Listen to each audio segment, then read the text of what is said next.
How's it going, everybody? My name's Warner Fields with Fields of Profit. I'm a high six-figure full-time Amazon seller, and in today's video we're going to be breaking down exactly how you can tell how fast a specific item is selling on Amazon. Not only that, we're going to look at some listings where there's some different colors, some variations, to be able to see exactly how fast each variation is selling. It's a very basic, seems like a very basic topic, but it's a very important thing to understand as an Amazon seller, because if you don't fully understand how much you're actually going to be able to sell, you might buy way too much and lose a bunch of money, or buy too little and then not be able to capitalize on the opportunity in front of you. So let's go ahead and break down some of the exact ways and exact strategies you're going to be able to figure out how much you need to buy, how much an item is selling. Before we do that, if you want to check out the link right down below, there's going to be a link to our completely free Amazon seller Discord community. Over 17,000 people in there sharing all kinds of great free information, teach you how to get ungated, how to source products, tons of great information. Would love to see you in there, but let's go ahead and jump into the video.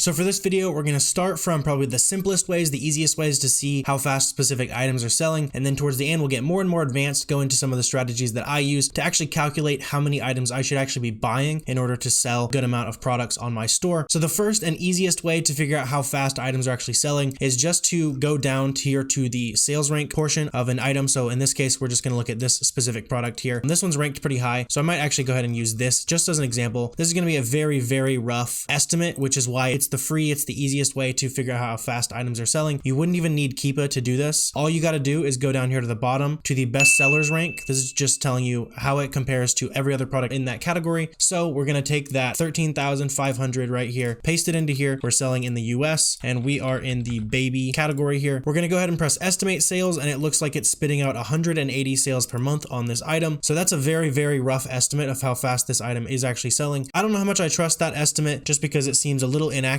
but who knows, could be right. At the end of the day, these are estimators, right? There's also a reason why I don't use this sales estimator. It's not perfect. It only goes in increments of 30. And in this case, it's not even based on average sales rank. So that's the cheapest way. Like that, even if you're not an Amazon seller, you could do that if you're just curious on how fast items are selling. You can plug in any product on Amazon, see how fast some of the biggest brands are selling their products. But now let's go ahead and break down some of the strategies that I would probably recommend using if you really want to invest, be set up for success in your Amazon business. So this tool right here is called Keepa. I know probably all of you guys are familiar with it. If you're not, you need to keep a subscription to be an Amazon seller. End of story. You need to keep a subscription. So we're going to go ahead and look at the Keepa chart here. Very basically, the pink line here is the buy box price. That means this button right here where it says add to cart. This is tracking the add to cart button essentially over the last month. Actually, in this case, it's tracking it over the last 2,000 days or something like that, but I've just got it on the monthly view for now. But what we're going to be looking at to see how fast this item sells is the green sales rank line in this case. I'm just going to take this line away for now. So you can see every time there's a drop, the sales rank kind of resets, drops down a little bit. This is how the sales rank system works on Amazon. Basically, every time someone buys a product, it bumps it down a little bit. Every time it's gone a certain period without selling, it starts going gradually up. So you can see what happens here on the sales rank chart. Every time we can count a sale. So February 28th it sold. Looks like on March 3rd it sold. So we can actually count 1, 2, 3,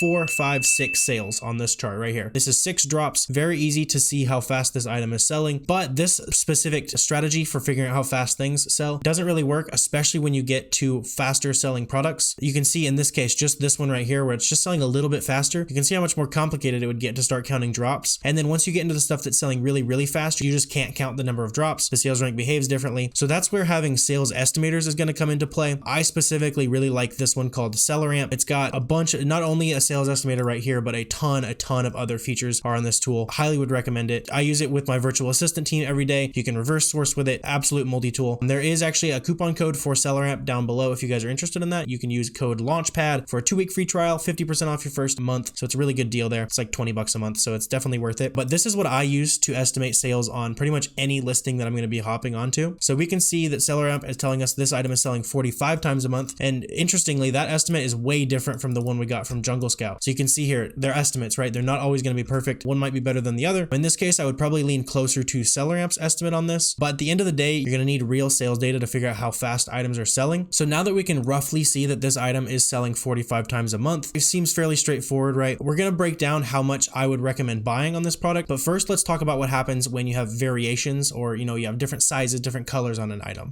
All right, so let's say you stumbled across this product right here. Looks like right now this particular variation is selling for about 90 bucks. Seems pretty high priced. I don't really know much about this brand, these shoes. I've actually never sold this brand before. Looks like I'm ungated, so maybe I should try to explore this brand, see if I can find anything decent. So what I'm looking at first is the number of estimated sales per month, just like we just did, except there's a major difference when we have a variation listing, and that this estimated sales number is shared between all of the different variations on this listing. So the blue, the nightlife color, the black, the pea coat, there's some weird colors here, honestly. But just for an example, so like all of these sales are being split between all these colors and sizes. So you definitely don't want to, let's say you look at this particular color and then you look at 14 wide. You don't want to look at that and then assume that the 14 wide version is selling almost 2,000 times a month. In this case, it looks like it updated a little bit. It even went up. So in this case, we're looking at this. Wow, I'm going to sell the 14 wides and I'm going to sell 1,900 of these every single month. Just simply not the case. Unfortunately, I wish shoes were that hot selling on Amazon. We'd all be very wealthy if that were the case. But what we need to do to figure out how fast this item, this particular variation is actually selling, is go down to the variations tab of Keepa. You can also do this on SellerAmp. SellerAmp has this variations tab right here. So let me go ahead and I'll just go ahead and show you both. So we can just press check on SellerAmp. And something I actually really like about the way SellerAmp does it, this is going to take a second to load. So there we go. Something I really like about SellerAmp is looking at how each specific color, like it shows you like a percentage. So it looks like 11 is the most popular size. Looks like the black, gray, blue is the most popular color. So you can use that information to figure out what is actually selling the most. You can also filter by review percentage down here, which is similar to the method that we are going to use on Keepa here in a second. So this review percentage, we can reasonably infer that the review percentage of an item, so this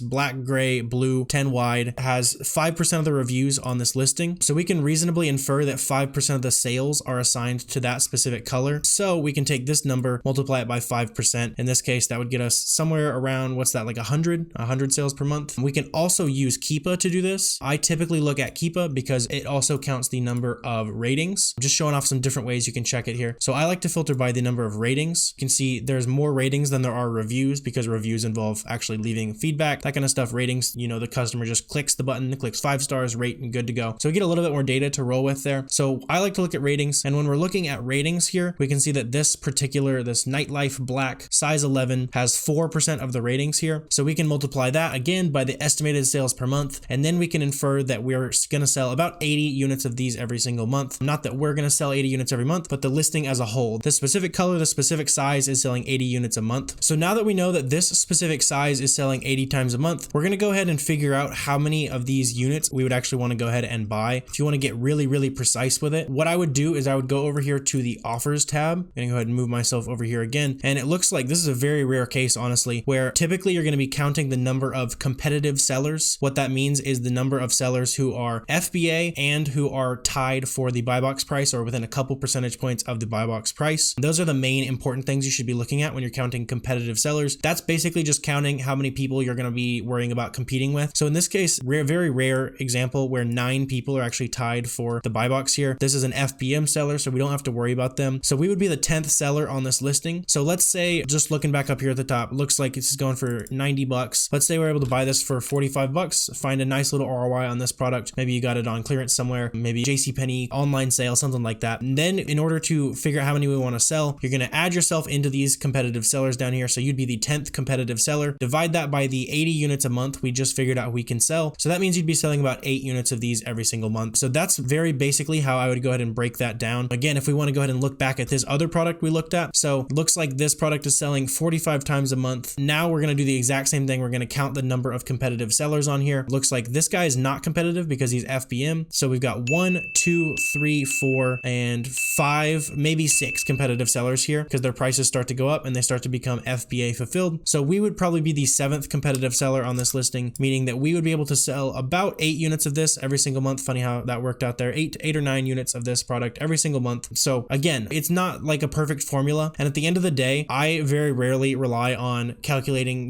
the perfect number of these I'm going to sell every single month and buying that. Most of the time, I'm going to be buying a test order of these items. So in this case, it sells 45 times a month. I honestly would probably just go ahead and pull the trigger on 18. I've been noticing, especially recently, that items are selling much, much faster than any of the estimators are telling me they're selling. And that just comes down to using repricing repricers, knowing what you're doing when you're selling on Amazon, you're probably going to sell more than the estimators doing all that perfect math is telling you, because most people don't use repricers and most people aren't really that good at selling on Amazon. So if you are good at Amazon, you can come in, compete with those sellers, and actually get more sales than are prescribed here. So I would get 18 units of this, probably maybe 10 to 18 units, just to get a little bit more data that we can roll with. And then from there, let's say it did sell a little bit faster than I thought. I sold 10 units and I sold it in 2 weeks. Then from there, we know that for every month, I need to buy 20 units, and moving forward, I'll just keep stocking 20 units every single month. That way I stay in stock. But all that came about by looking into these specific variations, looking into these sales estimators, figuring out how much we're going to be able to actually buy. So I hope you guys enjoyed this video and found a ton of value in it. If you did, please feel free to add some value to my business and hit that subscribe button down below. I greatly appreciate that. If you have any questions, comments, anything like that, feel free to drop those down below as well. I'm always happy to answer those. But I really appreciate you guys watching, and I will see you next time.